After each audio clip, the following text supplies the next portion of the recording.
عبد الباسط یہ عبد القادر ہے، یہ ان کے والد ہیں دلشاد.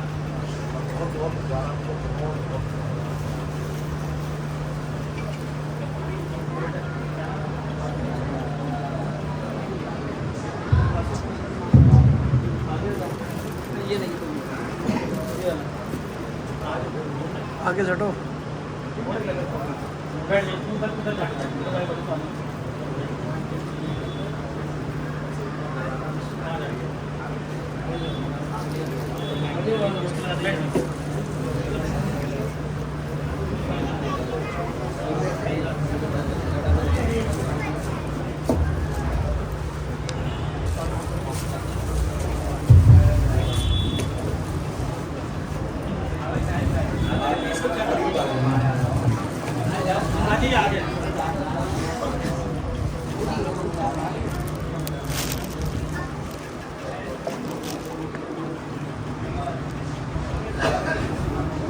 اور آگے بڑھیں.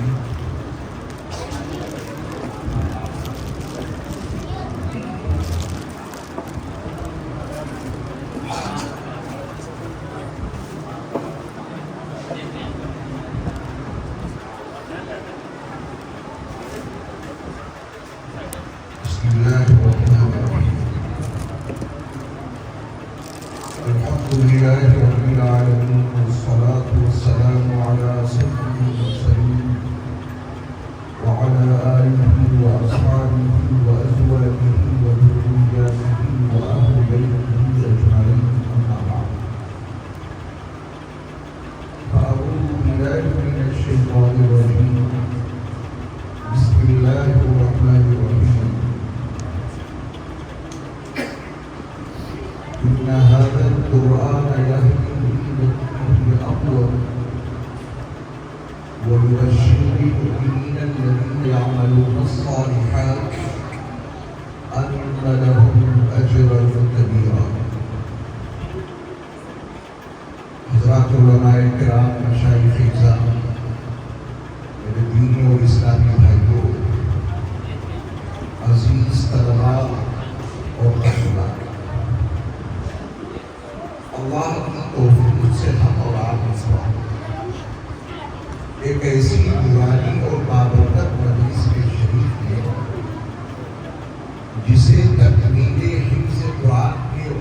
سے منعقد کیا گیا ہے، اور یہ ایک بڑی حقیقت اور سچائی ہے کہ قرآن مجید کی تکمیل پر دعائیں قبول ہیں۔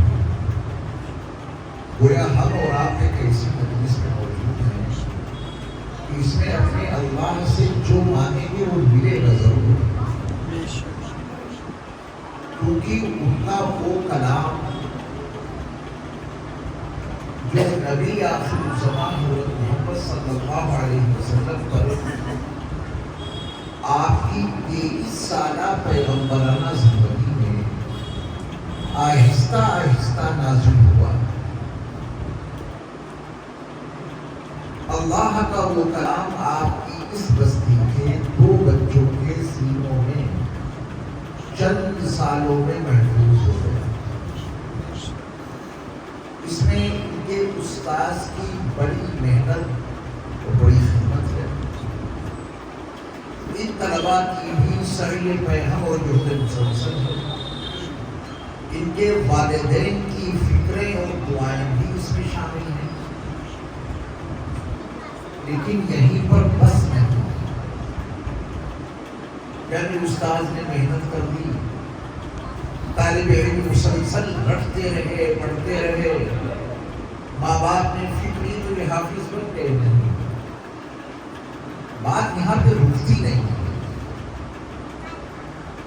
قرآن مجید میں تو 114 سورتیں ہیں، سورہ بقرہ کے برابر اگر اردو کی کوئی کتاب جسے بچے جانتے ہیں سمجھتے ہیں اس زبان کو، سورہ بقرہ کے برابر اگر کوئی کتاب دونوں بچوں کو دی جاتی اور ان کے استاذ محترم سے یہ کہا جائے گا کہ آپ یہ کتاب ان کو رٹائیے، اور ان کے والد کی فکر یہ ہوتی کہ سورہ بقرہ کے برابر کی اردو کی کتاب ہے، اسے ہمارے بچے رٹ لیں اور ایسی وہ کتاب سنا دیں جیسے کہ آبشار ڈھلتے ہوئے آ رہے ہیں، کہیں رکنے کا نام نہیں لیتے آبشار، ایسے ہی وہ اردو والی کتابیں پڑھ کے سنا دیں۔ یہ بچے کامیاب ہوتے، نہ استاد اپنے مشن میں کامیاب ہوتے، نہ والدین کی امیدیں پوری ہوتی، کیونکہ اس دھرتی پر اس روئے زمین پر کوئی مذہبی اور دھارمک کتاب ایسی ہے ہی نہیں جس کے حفاظ یہاں موجود ہیں۔ یہ صرف ایک کتاب ہے جس کے لاکھوں نہیں کروڑوں حفاظ اس دنیا میں موجود ہیں، یہ پورا قرآن کے سینے میں محفوظ ہو جاتا ہے۔ تعجب اس پر نہیں کہ یہ حافظ ہو گئے، زیادہ تعجب اس پر ہے کہ جو زبان یہ بچے نہیں جانتے، انہیں نہیں پتا ہے کہ وَإِن كُنتُمْ فِي رَيْبٍ مِّمَّا نَزَّلْنَا عَلَىٰ عَبْدِنَا فَأْتُوا بِسُورَةٍ مِّن مِّثْلِهِ وَادْعُوا شُهَدَاءَكُم مِّن دُونِ اللَّهِ إِن كُنتُمْ صَادِقِينَ۔ ان بچوں سے کہو تو ویسے پڑھیں گے جیسے آبشار ڈلتے ہوئے رکیں گے نہیں، اور ان سے پوچھو کہ وَإِن کا ترجمہ کیا ہے، یہ کہیں گے ہمیں کیا معلوم، كُنتُم اس کا ترجمہ ان کو نہیں معلوم، فی ریب کسی لفظ کا ترجمہ نہیں جانتے، پڑھتے ہیں تو ٹھہرنے کا نام نہیں۔ یہ قانون کی کتاب بھی ہے قرآن، یوصیکم اللہ فی اولادکم للذکر مثل حظ الانثیین۔ 2 آیتوں میں اللہ نے وراثت کے قوانین بیان کیے۔ لا، دنیا میں لا کی کوئی ایسی کتاب نہیں، وہ وکیل صاحب ہوں یا جج صاحب، وہ لا کی اس کتاب کو اس رفتار اور روانی سے نہیں سنا سکتے جیسے کہ بچے ان قوانین کو عربی زبان میں ایسے سنا دیں گے کہ کہیں اٹکے گے نہیں۔ اور اسے پوچھو کہ اگر 2 بیٹے ہیں اور 1 بیٹی، ماں زندہ ہے، والد کا انتقال ہو گیا، کیا ملے گا؟ ہمیں کیا معلوم، قانون سارا سنا دیا۔ جو لا لکھا ہے قرآن میں وہ سارا سنا دیں گے، معلوم نہیں۔ یہ ہے زیادہ تعجب خیز بات۔ تو پھر زباں نہیں زمین پکار اٹھتا ہے، زباں نہیں دل پکار اٹھتا ہے کہ ان بچوں نے یا دنیا میں جو لوگ قرآن کریم کو اپنے سینوں میں محفوظ کرتے ہیں، اسباب کے درجے میں استاذ کی محنت تسلیم کرنی پڑے، اسباب کے درجے میں ان بچوں کی سعی فہم اور جہد مسلسل کو تسلیم کرنا پڑے گا، اسباب کے درجے میں ان کے والدین کی فکر کو ماننا پڑے گا، لیکن حقیقی عطا صرف اللہ ہے۔ وہ جسے چاہتے ہیں اپنے کلام کی حفاظت کے لیے وہ منتخب کرتے ہیں۔ یہ سلیکشن، یہ انتخاب کسی انسان کی طرف سے نہیں ہوتا۔ دلشاد صاحب کون ہیں؟ وہ بیٹے آپ کے اتنا بڑا قوم ہے، ان کے دل میں کیوں یہ بات آئی کہ میں اپنے 2 بچوں کو حافظ بناؤں؟ کیوں آئی یہ وجہ ہوگی، اس کے پیچھے کوئی الہام ہوگا۔ جن کے قبضے میں یہ قلوب ہیں انہوں نے ان کے دل میں ڈالا، اور ڈالا یوں کہ جب ان بچوں کا وجود بھی نہیں تھا، یہ دنیا میں بھی نہیں آئے تھے، اپنی ماں کے پیٹ میں بھی نہیں تھے، اللہ کے ہاں ان کے لیے پہلے سے ہی طے تھا یہ 2 بچے اللہ کے کلام کی حفاظت کا ذریعہ بنیں گے۔ قرآن کریم کی حفاظت کے اصل ذمہ دار تو اللہ ہے۔ ایک بات کی قرآن میں اِنَّا نَحْنُ نَزَّلْنَا الذِّكْرَ وَإِنَّا لَهُ لَحَافِظُونَ۔ یہ بچیاں باتیں کر رہی ہیں، ان کو ذرا اس کونے میں پہنچا دیجیے، وہاں بیٹھ جاؤ کونے میں شاباش۔ ایک بچے قیمتی ہیں، کسی کو محسوس بھی نہ ہو، چلو بیٹا وہاں بیٹھ جاؤ کونے میں، کیونکہ آج تو ہمیں سننا ہوگا، آپ کی بات کرنا سنیں، باتیں مت کرنا ہے نا۔ ہم اتنی آسان زبان میں گفتگو کریں گے کہ یہ ہمارے چھوٹے چھوٹے بچے اور بچیاں انشاءاللہ سمجھ لیں گے۔ باتیں سمجھ آ رہی ہیں آگے بھی؟ تو یہ حافظ یہ نہیں ہے، قرآن کا اصل حافظ ہمارا وہی اس کے حافظ ہے۔ اب لوگ کا کرم دیکھو کہ خود توفیق دی ان بچوں کو،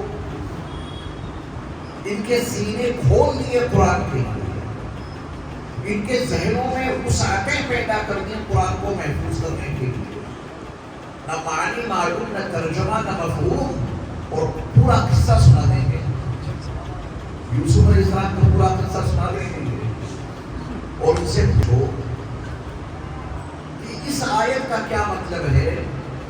إِذْ قَالَ يُوسُفُ لِأَبِيهِ إِنِّي رَأَيْتُ 11 كَوْكَبًا۔ کیا مطلب ہے اس کا؟ بچے پورا قصہ سنا کر قصے کا ایک حصہ نہیں بتا سکتے۔ یہی تو سارا کمال ہے، ہمارے اللہ کی قدرت کا یہی کرشمہ ہے کہ پوری دنیا میں کسی مذہبی اور دھارمک کتاب کا کوئی حافظ آپ کو نہیں ملے گا، اور اس قرآن کے حافظ ملیں گے اس شان و شوکت اور اس جاہ و جلال کے ساتھ کہ لفظ کا ترجمہ نہیں معلوم پھر اسے پڑھ دیتے ہیں، آیت کا ترجمہ نہیں معلوم پھر اسے پڑھ دیتے ہیں، کہ اس سے بڑا کمال ہے۔ جیسے ہم اور آپ بنگالی زبان نہیں بولتے، نہ سمجھتے ہیں، نہ بولنا جانتے ہیں، اب اردو زبان کے ایک آدھ اشعار یاد ہو جائے تو کوئی تعجب کی بات نہیں، بنگالی زبان کے کچھ اشعار یاد ہو جائیں، وہ بھی پورا دیوان یاد ہو جائے، اور اس کا ایک لفظ آپ نہیں پڑھ پائیں، دیکھ کر سمجھ کر اور زیادہ تعجب کی بات ہے۔ ملیالم ایک زبان ہے، کتنی زبانیں ہیں؟ جو زبان آپ جانتے نہیں اسے بول نہیں سکتے، جو زبان آپ سمجھتے نہیں ہیں وہ زبان آپ محفوظ نہیں کر سکتے۔ پھر یہ عربی زبان میں قرآن کیوں محفوظ ہو جاتا ہے؟ یعنی اللہ کی کچھ قدرتیں ایسی ہیں کہ اس کو سمجھنے میں کوئی پیچیدگی نہیں۔ مثال کے طور پر تو گاؤں ہے نا، کچھ کاشتکاری کرتے ہیں، آپ کھیتی باڑی نہیں کرتے ہوں گے تو جانتے ہوں گے اس کا سسٹم۔ دیکھیے آپ کے علاقے میں کھیت میں بڑی گندی سردی، بڑی خلیز چلی ہے، مجھے پتیاں دیکھ کے یاد آیا، میں آپ کو ایک مضمون سناؤں، پتیاں جو گلاب اتنی غلیظ اور گندی اور بدبودار جگہ، اور پھر آپ نے اس کو مزید بدبودار بنانے کے لیے گوبر ڈال دیا اور زیادہ بدبودار ہو گئی۔ جس پودے اور درخت کے یہ پھول ہیں، یہ پھول نہیں، اس کی ایک لکڑی لے کے آپ نے سوکھی سی اور بدبودار جگہ میں وہ لکڑی آپ نے کاٹ دی، کہ پودے کی صرف لکڑی، نہ اس میں کوئی شاخ ہے، نہ اس میں کوئی کلی ہے، نہ کوئی پھول۔ آپ نے وہ لکڑی اس غلیظ اور گندی جگہ پر گاڑی، کچھ دنوں کے بعد وہ لکڑی ہری ہو گئی، اس میں چھوٹی چھوٹی شاخیں نکلنے لگی، کانٹے نکل آئے، ان شاخوں میں چھوٹی سی کلی آ گئی، اور کچھ عرصے کے بعد وہ کلی کھل گئی۔ کھلی تو ہر پتی نبے تلے انداز سے، اس کا رنگ اتنا حسین کہ دیکھو تو دل باغ باغ ہو جائے، اس میں خوشبو ایسی کہ مشام جاں کو معطل کر رہے ہیں۔ سوال یہ ہے کہ اس گندی اور غلیظ جگہ سے یہ خوشبودار پھول کہاں سے آ گیا؟ وہاں آپ نے خوشبو ڈالی، یہ پتیاں آپ نے تیار کی، یہ جو پودے رکھے ہیں بظاہر یہ ایک فیکٹری میں بنے ہیں، ان میں خوشبو کہاں ہے؟ ان میں بڑھوتری کہاں ہے؟ ان میں نشو و نما کہاں ہے؟ وہ کون سی طاقت ہے کہ غلیظ اور بدبودار جگہ سے وہ خوشبودار پھول نکال دیتے ہیں؟ یہ اللہ کی وہ قدرت ہے کہ اس کو دیکھو، انہیں پہچان کو انہیں دیکھ تو نہیں سکتے، مگر انہوں نے اپنی پہچان کے لیے، اپنی معرفت کے لیے بے شمار نشانیاں قائم کر دی۔ کبھی پتیاں یہاں پڑی ہیں، کبھی غور کرنا کہ اس کے پیچھے کس کی قدرت ہے۔ ان کی قدرت ہے وہ صرف اللہ ہے، ان کی ذات میں کوئی شریک نہیں، اور ان کی صفات میں کوئی شریک نہیں، اور ان کی صفات کے تقاضوں میں کوئی شریک نہیں۔ آپ یقین جاننا، اگر اس پتی میں میرے اور آپ کے رب کی قدرت عیاں اور ظاہر ہے تو رب کعبہ کی قسم ان دونوں بچوں کے حافظ ہو جانے میں بھی ہمارے اور آپ کے رب کی قدرت کا کرشمہ شامل ہے۔ بے شک بے شک۔ انہیں کی کرشمہ سازی ہے کہ یہ بچے حافظ ہو گئے، اور یہ ان کا انتخاب ہے۔ آج کی ترقی دنیا میں ہر بندہ یہ چاہتا ہے کہ دنیا داری کے لحاظ سے ہمارے بچے ترقی کریں۔ بھائی دلشاد صاحب کی دل میں یہ بات کیوں آئی کہ میں اپنے بچوں کو حافظ بناؤں گا؟ یہ ان کی اپنی ایجاد نہیں ہے، یہ اللہ کی طرف سے ان کے دل میں الہام ہوا، کیونکہ اللہ نے ان دونوں بچوں کو اپنے ناموں میں سے ایک نام دینے کا فیصلہ کر دیا۔ اللہ نے اپنا ایک نام دے دیا ان دونوں بچوں کو، حافظ اللہ ہے۔ آپ نے کہا خدا حافظ، جب کسی سے رخصتی لیتے ہیں تو ایک دوسرے کو کیا بولتے ہیں؟ اللہ حافظ، خدا حافظ، یا یہ کہتے ہیں کہ خالو آپ حافظ۔ ساس سسر کے پاس گئے اور وہاں سے روانہ ہوئے تو کہتے ہیں داماد آپ حافظ، سسر صاحب آپ حافظ، خالو جان حافظ آپ نہیں، اور حافظ اللہ حافظ، وہی تو حافظ ہیں یا کوئی اور؟ پھر آپ ان دونوں کو حافظ کیوں کہتے ہیں؟ اللہ نے اپنے کلام قرآن کی برکت سے اپنا ایک نام انہیں دے دیا، اور آپ انہیں حافظ قرآن کہنے لگے، گنہگار نہیں بلکہ یہ کہنے میں آپ کو ثواب ملے۔ آپ کہہ کے دیکھنا کہ یہ رزاق میں گنہگار ہو جاؤ گے، یہ نہیں کہہ سکتے صاحب یہ قدیر ہیں، ہر چیز پہ نہیں، ہر چیز پہ قادر اکیلے اللہ ہے۔ آپ انہیں جبار نہیں کہہ سکتے، آپ انہیں قہار نہیں کہہ سکتے، آپ ان کو رزاق نہیں کہہ سکتے، حافظ کہہ سکتے ہیں؟ حافظ تو اللہ کا نام ہے۔ حافظ صرف یوں کہہ سکتے ہیں کہ اللہ نے اپنا کلام، اپنا قرآن کے سینے میں محفوظ کر کے اپنا ایک نام ان کو دے دیا، ان کی عظمتوں کو سلام، ان کی رفعتوں کو سلام۔ اور یہ تو آپ نے بھی ایک بڑا چھوٹا سا منظرنامہ دیکھا ہے اعزاز و اکرام کا، سارے بڑے بڑے علماء کھڑے ہو گئے، دستار عظمت ان کے سروں پہ باندھی گئی۔ آپ نے بھی اپنی محبتوں کا اظہار کیا اور ان کے گلے میں آپ نے ہار ڈالے، یہ سب محبتوں کا اظہار ہی تو ہے. لوگ کچھ ہدایات تعلیم بھی پیش کریں گے، یہ سب محبتوں کا اظہار ہے. یہاں تو کچھ نہیں، یہاں تو بھائی دلشاد صاحب کا صرف نام لیا جا رہا ہے. اتنا بڑا مجمع ہے، کسی اور کا نام نہیں لیا گیا. دلشاد صاحب کا نام کیوں لیا جا رہا؟ کیونکہ یہ بچے کی یہ تو کچھ بھی نہیں. ایک دن آئے گا، ضرور آئے گا، وہ دن آ کر رہے گا. میدان محشر بپا ہوگا، وہاں چل کے دیکھنا کہ ان کے والدین کی کس قدر عظمتیں رفعتیں ظاہر کی جائیں گی. کیسا تاج ان کے والدین کے سروں پہ رکھا جائے گا، کیسے جنتی مخصوص جوڑے ان کو پہنائے جائیں گے. اور غور کرنے کی بات یہ ہے کہ جب بچوں کے والد کا اتنا بڑا اکرام ہوگا تو جن بچوں کو اللہ نے حافظ بنایا ہے ان کا کتنا بڑا احساس ہوگا. یہ باتیں سب کچھ دکھیں، منظرنامہ سب نظر آئے گا. آج نہیں تو کل یقین ہے ایسا ہوگا، وہ دن آئے گا. چلیے میں آپ کو کچھ باتیں سمجھا دیتا ہوں کہ وہ دن آئے گا، کیا منظرنامہ ہوگا. میں آپ سے کچھ بات چیت کرتا ہوں، اور اس کے لیے ہماری اور آپ کی فطرت میں ایک بات شامل ہے کہ ہم اور آپ جہاں بھی جاتے ہیں اور جہاں بھی رہتے ہیں تو سب سے پہلے ہم اس کا ڈیزائن جاننے کی کوشش کرتے ہیں. کیونکہ آدمی جہاں رہے اور اس کا ڈیزائن معلوم نہ ہو تو غصہ اٹھا جائے گا. آدمی جہاں رہے اس کو ڈیزائن نہیں معلوم، پریشان ہو جائے گا.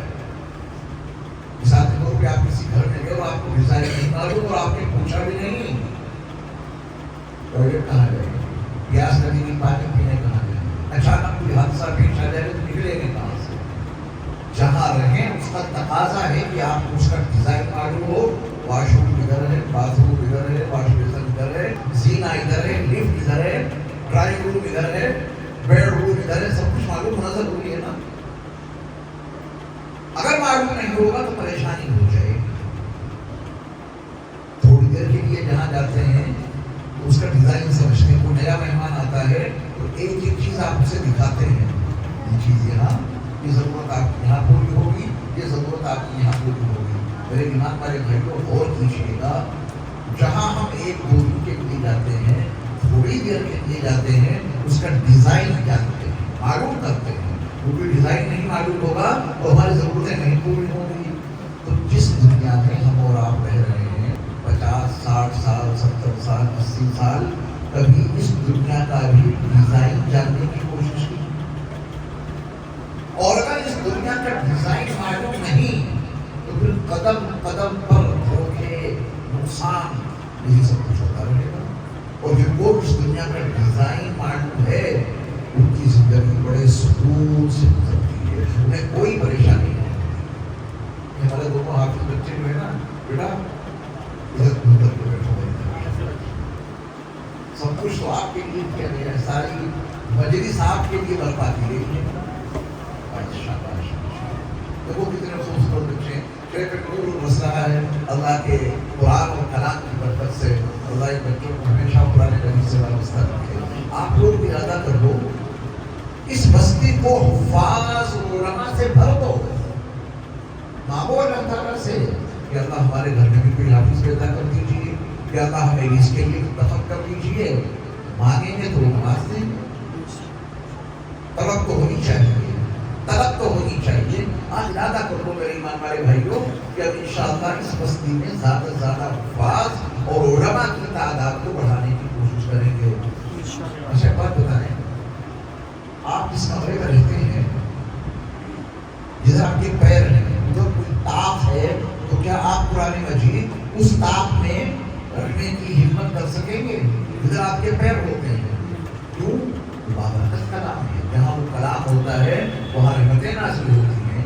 سچ ہے نا؟ تو کاغذ میں لکھا ہوا قرآن ہے، ان کے سینے میں وہی قرآن محفوظ ہے. یہ جہاں جائیں گے وہاں برکتیں نہیں آئیں گی. یقین جاننا یہ بچے جس گلی سے گزر جائیں وہاں انوار کی بارش ہو جاتی ہے. ان بچوں کے جہاں قدم پڑ جائیں وہاں رحمتوں کا نزول ہونے لگتا ہے، کیونکہ اللہ کے کلام کی خاصیت ہے. ان کا احترام آپ کے سامنے فرض ہو جائے.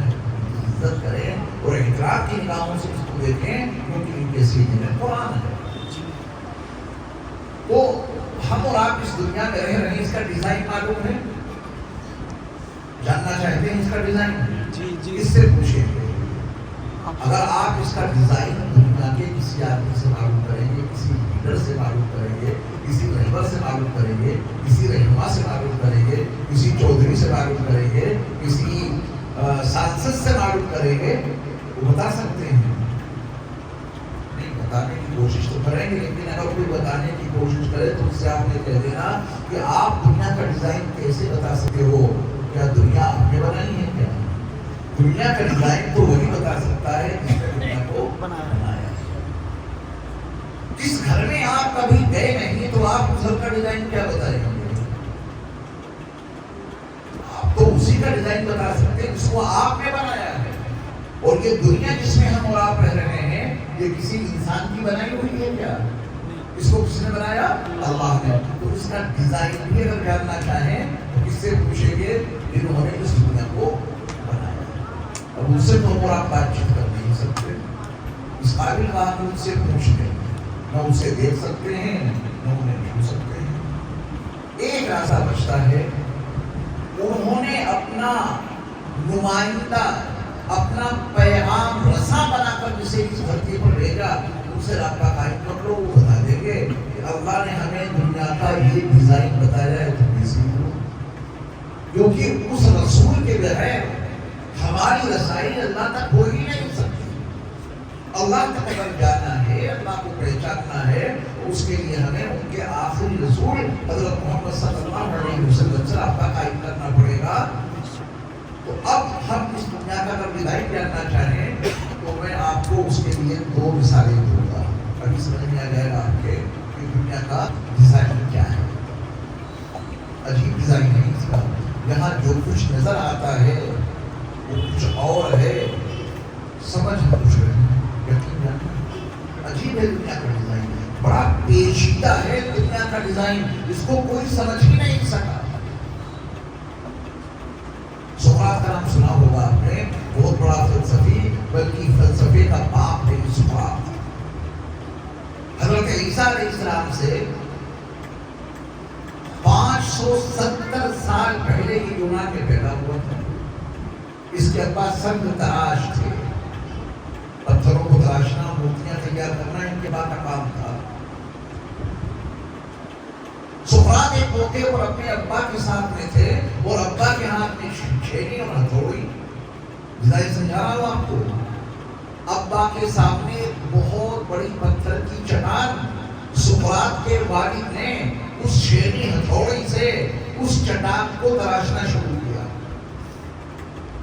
سقراط کہا ہے بیٹا، تھوڑی دیر کے بعد اس چٹان میں سے شیر کا منہ ظاہر ہو گیا، آنکھیں، جبڑے، ناک، کان۔ سقراط کے والد نے کچھ اور محنت کی، تو سامنے کے پیر ظاہر ہو گئے، کچھ اور تراشا، پیٹ، کچھ اور تراشا، پچھلے پیر، دم، پورا شیر ظاہر ہو گیا اس چٹان میں سے۔ اب سقراط کا سوال سمجھنا، بہت کچھ سمجھ میں آئے گا دنیا کا ڈیزائن۔ سقراط نے اپنے ابا سے پوچھا کہ ابا جان، یہ شیر کیا اس چٹان کے اندر تھا جو نکل پڑا؟ ابھی تو میرے سامنے پتھر کی چٹان تھی، اس میں کوئی شیر نہیں تھا۔ یہ شیر جو مجھے اس وقت دکھائی دے رہا ہے، کیا یہ شیر پتھر کی اس چٹان میں تھا جو نکل پڑا ہے؟ بچہ ہے تو سوال کرنے کا حق ہے اسے۔ سقراط کے بعد کا جواب بہت کچھ سمجھانے کے لیے کافی ہے۔ سقراط کے والد نے کہا کہ بیٹا، یہ شیر اس چٹان میں نہیں تھا، یہ شیر میرے ذہن میں تھا۔ کہاں تھا؟ میرے ذہن میں، جیسا تھا ویسے نکل کے باہر آ گیا۔ سمجھا دنیا کا ڈیزائن؟ یہ مائک جس سے میں بول رہا ہوں، یہ باہر تھا یا اندر؟ جواب دیجیے۔ اگر باہر آپ کہیں گے تو کہیں آسمان سے یہ مائک ٹپکتا ہوا دکھانا پڑے گا، اور کہیں زمین سے کھود کے نکلتا ہوا دکھائی پڑے گا، دکھانا پڑے گا۔ یہ مائک نہ آسمان سے ٹپکا ہے، نہ زمین سے نکلا ہے. یہ کسی انسان کے ذہن میں اس کا ڈیزائن تھا تو باہر آ گیا. یہ پنکھے چل رہے ہیں، یہ باہر تھے یا اندر؟ کہاں تھے؟ اندر تھے. ابھی جب میں آپ سے سوال کروں گا تو دنیا میں سارا ڈیزائن سمجھ میں آ جائے گا کہ یہ اندر کہاں سے آیا. اگر یہ مائی ذہن کے اندر تھا، آپ کے اندر ہے، آپ ایسا مائی بنا سکتے ہیں؟ نہیں بنا سکتے. اس کا مطلب یہ اندر بھی نہیں تھا، اندر ڈالا ہے کسی نے، اور وہ ہر ایک کے ذہن میں ہر چیز نہیں ڈالتے. یہ موبائل لگا ہوا ہمارے سامنے پڑتا ہے، پڑتا ہے. یہ ایپل کا موبائل باہر تھا یا اندر؟ باہر تو کہہ دینا. باہر کہو گے تو پھر دکھانا پڑے گا کہاں تھا باہر. آپ کو تو ہسٹری معلوم ہوگی کہ اس کو ایپل نام کیوں دیا گیا. یہ اندر تھا، اندر سے باہر آیا. کیا آپ کے اندر بھی ہے؟ یہ کسی ایک کے اندر تھا، باہر آ گیا. استعمال بہت کر رہے ہیں. جو مسجد ہے مدینہ مسجد، اس میں ہم اور آپ بیٹھے ہیں، یہ بڑی قدیم مسجد ہے. یہ 800 سال پرانا نام ہے آپ کا، بڑی پرانی مسجد ہے. بہت سوچ سمجھ کے بتانا، یہ پوری مدینہ مسجد باہر تھی یا اندر؟ باہر نہیں تھی. کسی اللہ والے کے ذہن میں تھی.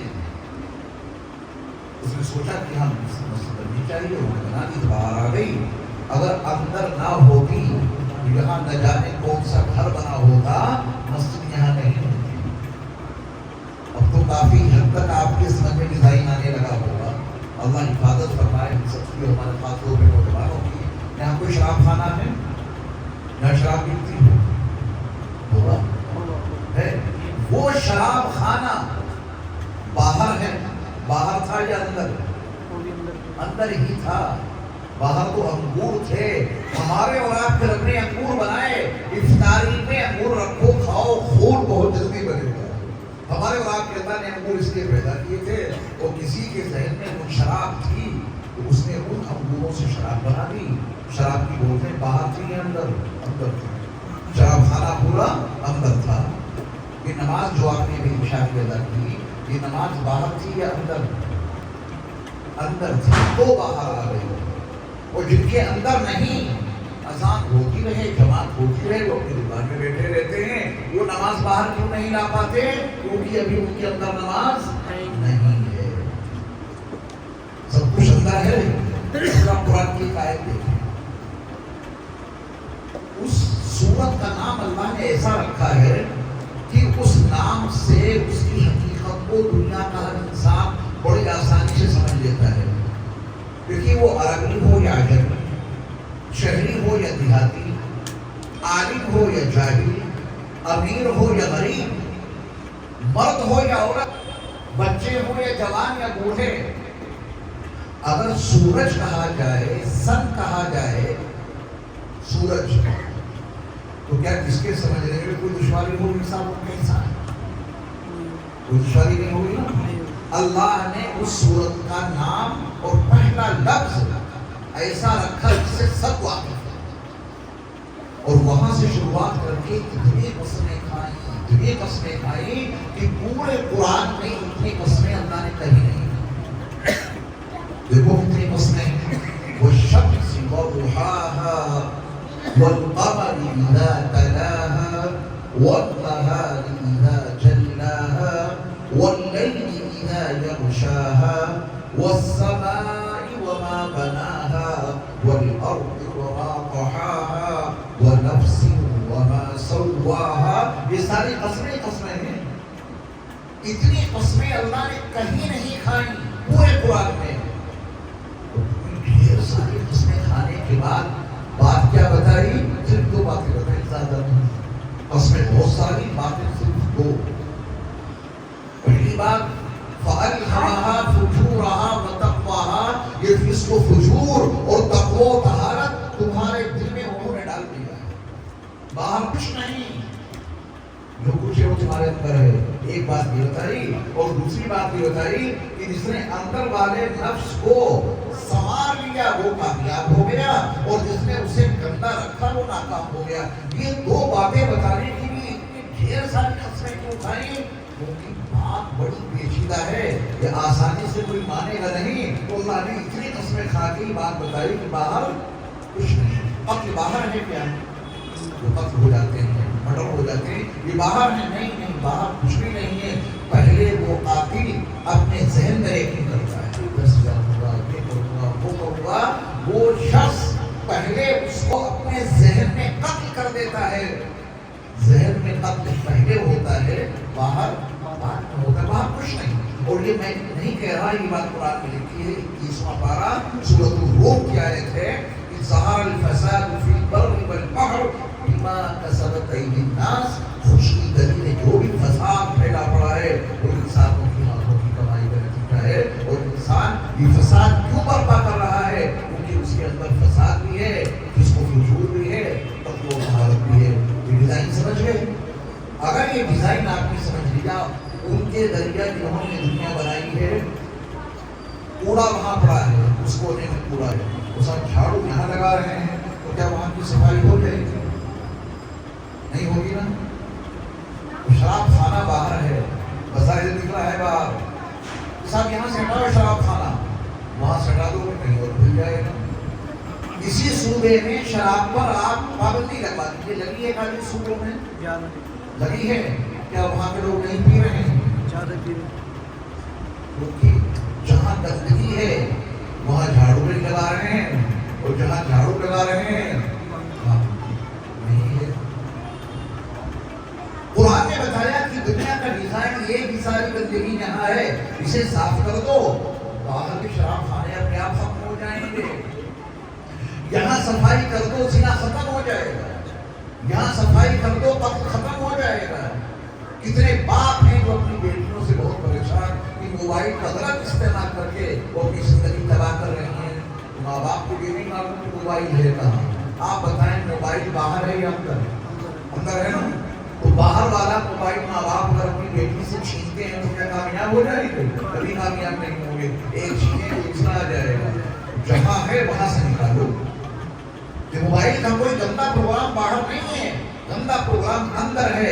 یہاں سے گندگی نکال دو. پھر بچی کے ہاتھ میں اگر موبائل بھی ہوگا تو مولانا طارق جمیل اور مولانا قاسم صاحب کے بیانات اس میں بھی کوئی گندا پروگرام نہیں دے دے گی، کیونکہ اندر سے گندا موبائل نکل گیا ہے. اللہ یہ سمجھ میں اور آپ کو ہوتا ہے. یہ بات سمجھ گئے قاعدے سے؟ یہ ڈیزائن سمجھ نہیں آیا؟ آپ ذرا دنیا میں رہنے کا طریقہ اس ڈیزائن کے مطابق دیکھو. بات میں مختصر کیے دیتا ہوں. کوئی بات آپ کو مشکل تو نہیں محسوس ہو رہی ہے کہ صاحب یہ تو ایسا بیان کر رہے ہیں کہ ہمارے سروں کے اوپر سے گزرتا چلا جا رہا ہے، کوئی بات سمجھ میں نہیں آ رہی. ایسا تو نہیں ہو رہا ہے. یہ قرآن بہت آسان زبان میں آپ کو سمجھا رہا ہوں. اور ابھی تک جو میں نے گفتگو کی ہے آپ سے، یہ ساری قرآن کی گفتگو ہے، یہ ساری قرآن کی باتیں ہیں.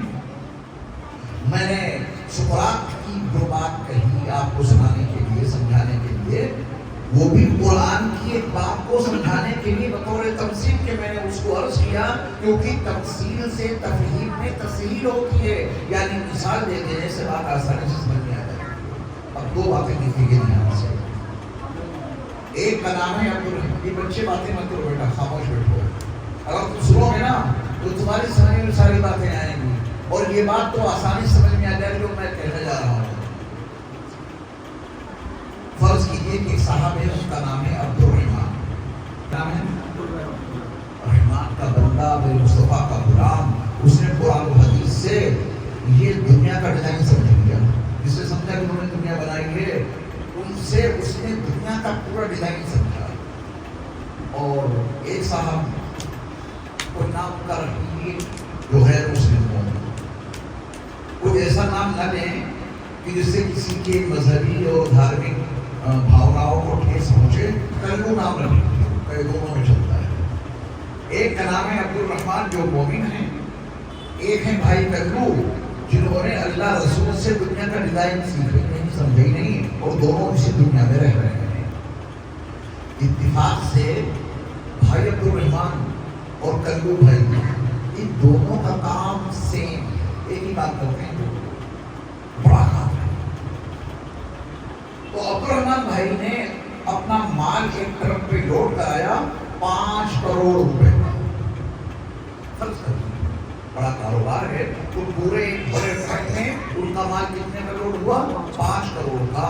اور کلو بھائی کا بھی وہی کام ہے، انہوں نے بھی اپنا مال ٹرک میں 5 کروڑ روپے کا لوڈ کرا دیا۔ دونوں کے ٹرک ان کا مال لے کے روانہ ہوئے۔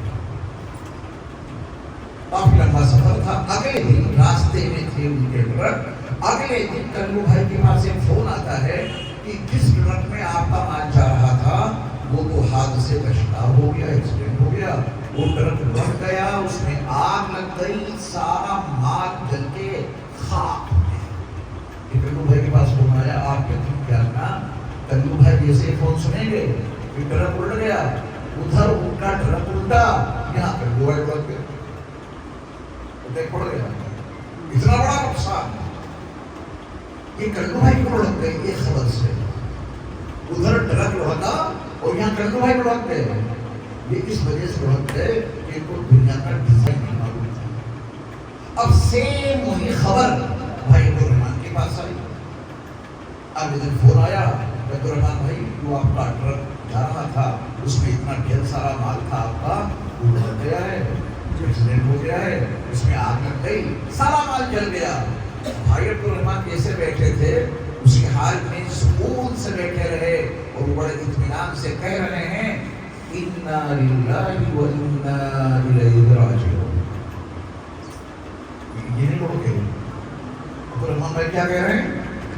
بولو انا للہ و انا الیہ راجعون۔ یہ ٹرک گیا ہے کیا فرق پڑتا ہے؟ آج ٹرک گیا، کل مجھے خدا کے پاس جانا ہے، اس میں پریشان ہونے کی کیا بات ہے؟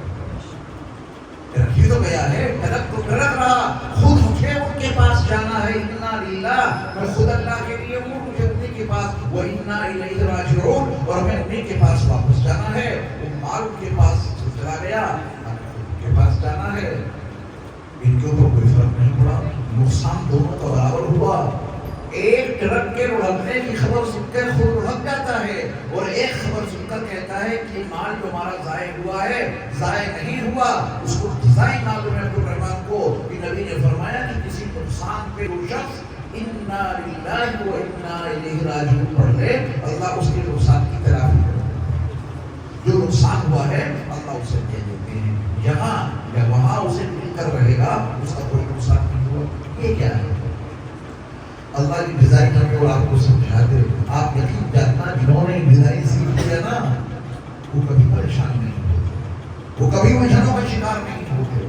بس ایک بات آپ اور سن لیجیے کیونکہ بہت ٹائم ہو گیا ہے اور اس کے بعد انشاءاللہ سنو گے تو آپ لوگ پہلے سنا دو، یہاں سے جائیں گے آپ اپنے گھر اور بستر پہ سونے کے لیے۔ سونے کے بعد کوئی خواب دکھ سکتا ہے کہ نہیں؟ خواب دکھ سکتا ہے، دکھتے رہے، خواب تو دکھتے رہتے ہیں۔ جب آپ نے کبھی اس سے پہلے جتنے خواب دیکھے ہیں مجھے آپ انصاف سے بتانا کہ جب آپ خواب دیکھتے ہیں تو کیا خواب دیکھتے دیکھتے یہ معلوم ہوتا ہے کہ میں خواب دیکھ رہا ہوں؟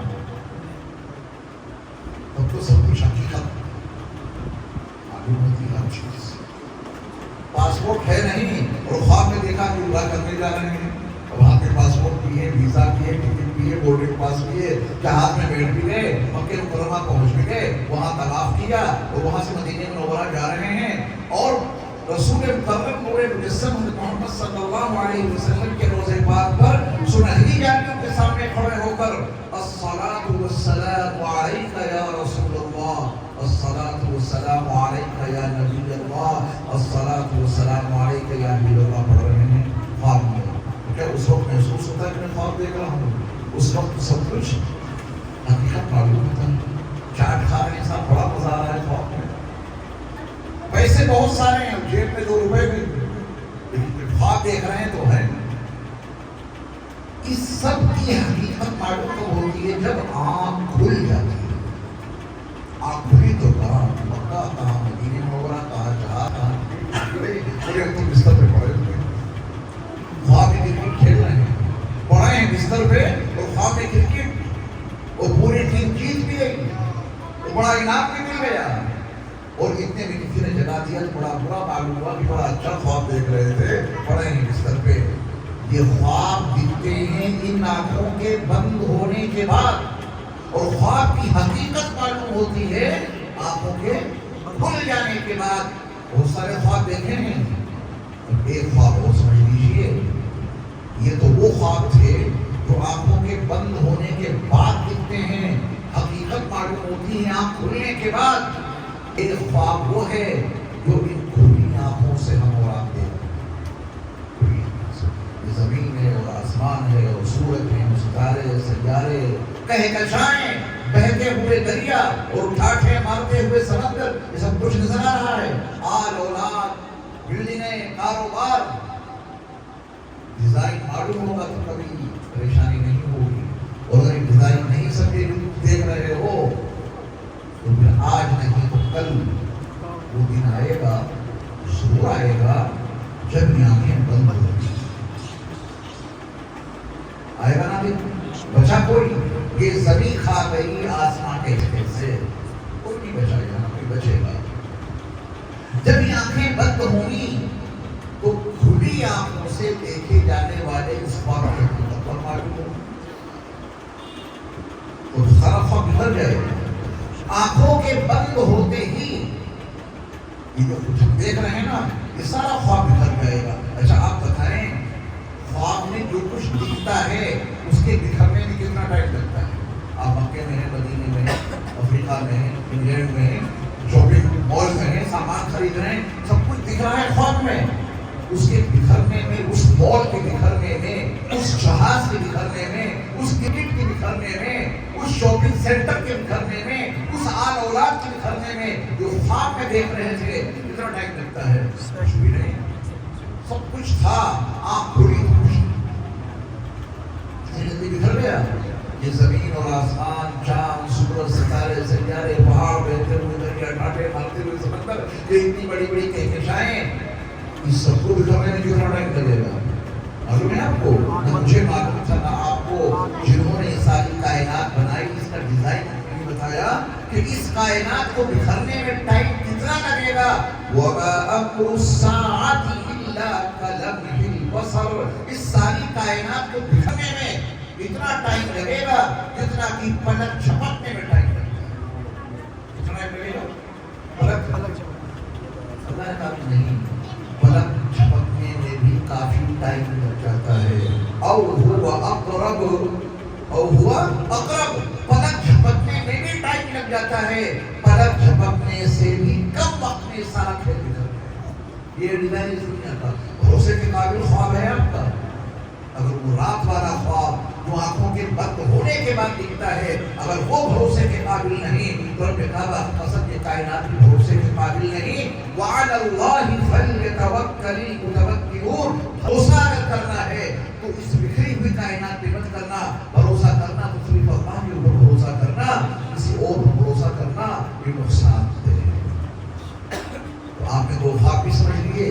ایک خواب دکھتا ہے آنکھوں کے بند ہونے کے بعد، حقیقت تو معلوم ہوتی ہے آنکھیں کھلنے کے بعد. ایک خواب دکھتا ہے آنکھیں جب کھلی ہوتی ہیں، کھلی آنکھوں سے بھی ایک خواب دکھتا ہے، اس کی حقیقت کا معلوم ہوگی جب یہ آنکھیں بند ہو جائیں گی. وقت تو سبھی کی ہوگی، لیکن جن کے بچے حافظ ہیں جب ان کی آنکھیں بند ہوں گی تو مکان، دکان، کاروبار کچھ کام نہیں آئے گا. اور یہ بچے پڑھ رہے ہوں گے الحمدللہ رب العالمین الرحمن الرحیم مالک یوم الدین. یہ بچے پڑھ رہے ہوں گے.